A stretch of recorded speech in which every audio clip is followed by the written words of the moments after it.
ఉన్న బంగారాన్ని విడిపించి ఆ రోజు ఆన్లైన్ రేటుకే మేము కొంటాం. Sharma gold company. గురుగారు, కన్యా రాశి వారికి ఈ జూన్ మాసం అంతా ఎలా ఉండబోతుంది? తప్పకుండా అండి. కన్యారాశి అనగానే మనకి ఉత్తర 2, 3, 4 పాదాలు, హస్త 1, 2, 3, 4 పాదాలు, చిత్త 1, 2 పాదాలు, ఈ నక్షత్రాల సమూహం మనకి కన్యారాశిలోకి వస్తుంది. ఈ రాశి వారికి ముఖ్యంగా గురు భాగ్యస్థానంలో చాలా బాగున్నాడు. ఎందుకంటే వాళ్ళకి సాధారణంగా ఒక సంవత్సర కాలంతో అస్సలు బాగాలేదు. ఎందుకంటే అష్టమ స్థానంలో గురువు ఉండడం వల్ల గురుబలం లేక సో ఇప్పుడు భాగ్యస్థానంలో వచ్చాడు. చాలా మంచి స్థానం భాగ్యస్థానం అనేది. భాగ్యాన్ని చేకూరుస్తాడు. సో వెహికల్ కొనచ్చు, అలాగే గోల్డ్ కొనచ్చు, అలాగే ఇంట్లో కొత్త వస్తువు కొనచ్చు, అలాగే 4 వీలర్ కూడా కొనచ్చు, అలాగే అవివాహితుల వివాహం, సంతానం లేని వాడి సంతానం, నిరుద్యోగులకు ఉద్యోగం, ఇవన్నీ కూడా ఉంటాయి. అలాగే శ్రమ, కాలం, ధనం వ్యర్థం కాకుండా ఉంటుంది. అవసరానికి డబ్బులు సమకూరుతాయి. రావాల్సిన బాకీలు వసూలవుతాయి. నిరుద్యోగులకు ఉద్యోగం రావడం ద్వారా కానీ promotions, name and fame, boss నుంచి మన్నన, అలాగే ఫారెన్ టూర్ విజిట్స్, అసైన్మెంట్స్ వస్తాయి. సో ఎన్ని రకాలుగా అయితే శుభాలు జరగాలి అవన్నీ కూడా కన్యారాశి వారికి జరుగుతాయి. కొంచెం స్ట్రెస్, స్ట్రెయిన్, మానసిక ఆందోళన ఉంటుంది. అది ఎందుకంటే రాశిలోనే కేతు ఉన్నాడు కాబట్టి అనవసరమైన ఆలోచన, అధైర్యం, భయం ఇవన్నీ కూడా కొంచెం ఉంటాయి. కానీ మిగతావన్నీ కూడా పనులు జరుగుతుంటాయి. ఒక్క కేతు అక్కడ రాశిలో ఉండడం, మనకి సప్తమ స్థానంలో రాహు ఉండడం చేత ఇవన్నీ కూడా ఆటోమేటిక్గా నెక్స్ట్ ఏడాది ఏప్రిల్తో తొలగిపోతాయండి. సో ఆటోమేటిక్గా ఇంకా చాలా బాగుంటుంది. ప్రస్తుతం మటు వీరికి రాహుకేతులు కొంచెం మిశ్రమంగా వారి యొక్క బలం, ఎందుకంటే చెప్పాను ఛాయాగ్రహాలు అవి రెండు కూడా. సో ఆ కేతు మనకి చంద్రుడు ఉన్న చోట ఉండేప్పటికీ మన నీడ, ఏంటంటే మన ఎంత మంచివాళ్ళైనా మనం బయటికి కనిపించామట. సో అవతల వాళ్ళు అనవసరమైన మాటలన్నీ మనం అనుకుంటూ ఉంటారు. హెల్ప్ చేయట్లేదు, ఇదివరకులా లేడు, లేకపోతే మారిపోయాడు, చిన్నదే అడిగాను చేయలేకపోతున్నాడు, అసలు గుర్తించట్లేదు, హలో అనట్లేదు, అలాంటివన్నీ అనవసరం అన్నీ జరుగుతుంటాయండి. సో అవన్నీ పట్టించుకోకుండా ఉంటే చాలు. సో వీరి మటుకు అత్యుత్తమంగా ఉందని చెప్పుకోవాలి. ముఖ్యంగా ప్రస్తుతం గురుబలం చాలా బాగుంది కాబట్టి శుభకార్యాలు ఏదైనా సరే ఎన్నో ఏళ్ళ నుంచి మనం అనుకుంటూ ఉంటాం ఒక శుభకార్యం చేయాలి ఇంట్లో అని. అయితే వివాహం విషయం కానివ్వండి, సంతానం కలగడం విషయం కానివ్వండి, అయితే ఆర్థికంగా కానివ్వండి, ఒక ప్రమోషన్ కానివ్వండి, ఫారెన్ విజిట్ కానివ్వండి, విద్యార్థులు అయితే కనుక మంచి సీట్ సంపాదించడం, ర్యాంకు, అడ్మిషన్ సంపాదించడం ఇవన్నీ జరుగుతాయి.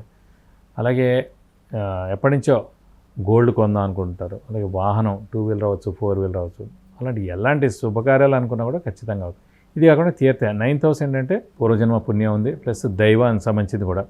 సో ఆధ్యాత్మికత ఇవంతా కూడా 9th హౌస్. అలాంటి స్థానంలో గురువు ఉన్నందుకు ఏంటంటే తీర్థయాత్రలు చేస్తారు, దైవదర్శనం చేస్తారు, గురువుని దర్శిస్తారు, ఆయన యొక్క బ్లెస్సింగ్స్ తీసుకుంటారు. అలాగే ఆరోగ్య విషయం తీసుకున్నా కూడా శని 6వ స్థానంలో ఉన్నాడు. ఆరోగ్యం, ఆయుష్ బాగుంటుంది. ఇంట్లో పెద్దవాళ్ళు, చిన్నపిల్లలు బాగుంటుంది. గృహిణులకి మానసిక ఒత్తిడి తగ్గుతుంది.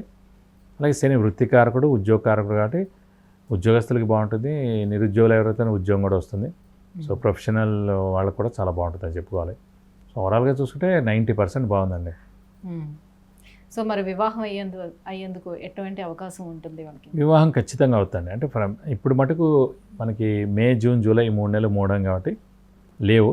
మళ్ళీ ఆగస్ట్ 1st వీక్ నుంచి స్టార్ట్ అవుతాయి ముహూర్తాలు. కాబట్టి ఈ లోపల చూపులు అవ్వచ్చు, మాటలు అవ్వచ్చు, మన అమ్మాయి అని అనుకోవచ్చు.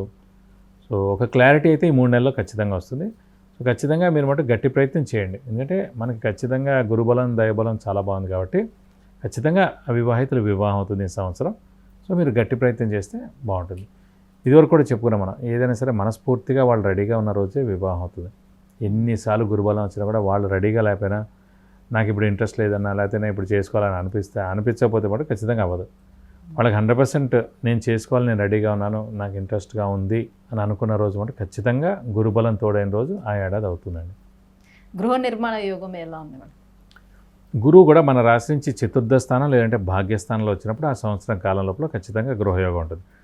కాబట్టి ఈ ఇప్పుడు 4వ స్థానం, 9వ స్థానం అంటే కుంభరాశి వారికి 4వ స్థానం, కన్యారాశి వారికి భాగ్యస్థానం 9th హౌస్. కాబట్టి కన్యారాశి వారికి ఖచ్చితంగా స్థలం కానీ, ఇల్లు కానీ, పొలం కానీ కొనేందుకు అవకాశాలు ఎక్కువగా ఉన్నాయి. సో ఈ ఏడాది కాలంలో ఎప్పుడైనా సరే కానీ మీరు మీ మానవ ప్రయత్నం మీరు చేస్తూ ఉండండి. సో ఖచ్చితంగా వస్తుంది. అంటే లోను ఇదివరకు రాలేదు, సో ఇప్పుడు లోన్ వస్తుంది, శాలరీ పెరుగుతుంది, ఈఎంఐ కూడా మనకు తక్కువ అవుతుంది, అలా అన్నీ కూడా అన్నమాట. లేదంటే ఆల్రెడీ వీళ్ళకి ఏదో స్థలం ఉంది, లేదా ఆల్రెడీ ఒక ఇల్లు ఉంది, అది అమ్మితే కూడా మంచి రేట్ వచ్చే సమయం కూడా ఇప్పుడు అండి. సో దాంతో మళ్ళీ మీరు ఇన్వెస్ట్ చేయొచ్చు. ఏదైనా సరే స్థలం కానీ, ఇల్లు కానీ, పొలం కానీ ఏదైనా సరే కొనచ్చు లేదా అమ్మచ్చు. కొంటే మంచి రేట్ వస్తుంది, లేని వాళ్ళు మటుకు కొనచ్చు ఖచ్చితంగా. అంటే రాహుకేతువులు వీళ్ళకి బాగాలేదు కొంచెం అని చెప్తున్నారు కాబట్టి ఇంకా ఎటువంటి పరిహారాలని వాళ్ళకి పాటించుకుంటే మరింత యోగితాయుకంగా ఉంటుంది? ప్రస్తుతం కన్యారాశి వారికి కేతు అక్కడ రాశిలో ఉన్నారు కాబట్టి కన్యారాశిలోనే వినాయకుడిని ఎక్కువగా ఆరాధించాలి. ప్రతిరోజు వినాయకుడు అష్టోత్తరం చదువుకోవాలి. అలాగే వీలైతే ప్రతి బుధవారం వినాయకుడి టెంపుల్కి వెళ్ళి 41 ప్రదక్షిణాలు చేయాలి. వీలైతే కనుక గణపతి హోమం ఎక్కడైనా చేస్తుంటే దాన్ని టికెట్ మనం కొనడం, సామూహికంగా చేస్తున్నా కొనడం, లేదంటే మనమే ఒకసారి చేయించుకుంటే కనుక చాలా చాలా బాగుంటుంది. నెక్స్ట్ ఏడాది ఏప్రిల్ నుంచి ఎలాగో మళ్ళీ రాహుకేతులు మారిపోతారు. సో అప్పటి నుంచి ఇంకా అత్యద్భుతంగా ఉంటుందని చెప్పొచ్చు.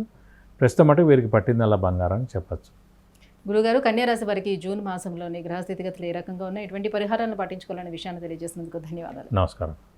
చూశారు కదండి, విద్య, ఉద్యోగం, ఆరోగ్యం, ఐశ్వర్యం, వాహనం, వివాహం, విదేశీయానం, గృహం వీటన్నిటి గురించి తెలుసుకోవాలంటే కింద స్క్రోల్ అవుతున్నటువంటి నెంబర్కి కాల్ చేసి గురువుగారి అపాయింట్మెంట్ను పొందవచ్చు. సుమన్ టీవీలో మీ పర్సనల్ అండ్ బిజినెస్ ప్రమోషన్స్ కోసం కింది నెంబర్కి కాంటాక్ట్ చేయండి.